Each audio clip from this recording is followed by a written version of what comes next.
যখনই ধন সম্পদের প্রয়োজন হবে চারটি সূরা একসাথে পাঠ করবেন, গায়বী ধন সম্পদ আল্লাহ পাক আপনাকে দান করবেন।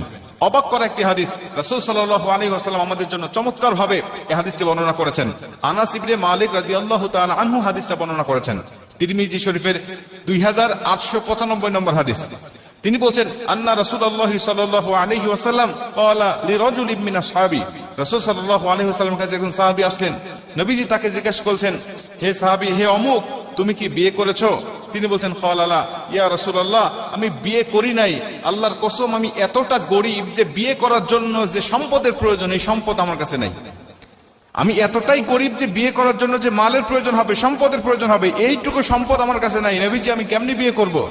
নবীজি সাল্লাল্লাহু আলাইহি ওয়াসাল্লাম বলছেন, ক্বালা আলাইসা মাআকা কুল হু আল্লাহু আহাদ, তুমি কি সূরা ইখলাস কুল হু আল্লাহু আহাদ আল্লাহুস সামাদ লাম ইয়ালিদ ওয়া লাম ইউলাদ ওয়া লাম ইয়াকুল লাহু কুফুয়ান আহাদ, এই সূরাটি পারো না?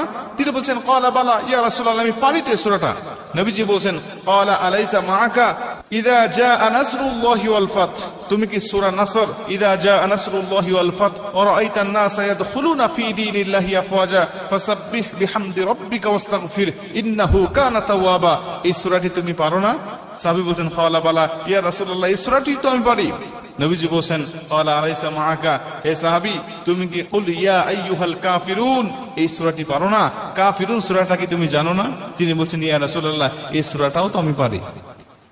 মুসলমান ভাইরা আমার, নবীজি সাল্লাল্লাহু আলাইহি ওয়াসাল্লাম তাকে আবারও জিজ্ঞাসা করলেন, ক্বালা আলাইসা মাআকা ইযা যুলজিলাতিল আরদু জিলজালাহা, তুমি কি সূরা জিলজাল পারো না? সাহাবী বলেন, ক্বালা বালা ইয়া রাসূলুল্লাহ, সূরা জিলজাল তো আমার মুখস্থ আছে, প্রত্যেকটা সূরা আমি পারি। যে চারটি সূরার কথা আপনি বললেন, নবীজি বলছেন এই চারটি সূরা তুমি পাঠ করো আর তুমি বিয়ে করে নাও। নবী দুবার বললেন, তুমি যদি এই চারটি সূরা নিয়মিত পাঠ করতে পারো, আমার আল্লাহ পাক তোমাকে গায়বী রুজির ব্যবস্থা করে দিবেন। তুমি যদি চারটি সূরা একসাথে পাঠ করতে পারো, আমি নবীজি বলছি, তুমি বিয়ে করছো, বিয়ে করতে ভয় পাচ্ছ না, ভয়ের প্রয়োজন হবে না। আমার আল্লাহ তোমাকে গায়বী রুজির ব্যবস্থা করবে, গায়বী তোমাকে সাহায্য দান করবে।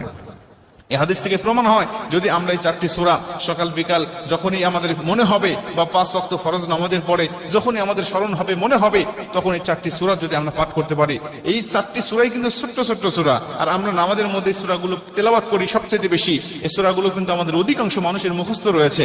এই চারটি সূরা যদি একত্রিত পাঠ করতে পারি, বা যখনই স্মরণ হবে, আমরা সিরিয়াল মেনটেন করে সূরা জিলজাল আগে পাঠ করলাম, এরপরে সূরা কাফিরুন পাঠ করলাম, এরপরে সূরা নাসর পাঠ করলাম, এরপরে সূরা ইখলাস পাঠ করলাম। অথবা হাদিসের যে ধারায় বর্ণনা হয়েছে, হাদিসে নবীজি আগে বলছেন সূরা ইখলাসের কথা, আমি আগে সূরা ইখলাস পাঠ করলাম, এরপরে নবী বললেন সূরা নাসরের কথা, নাসর পাঠ করলাম।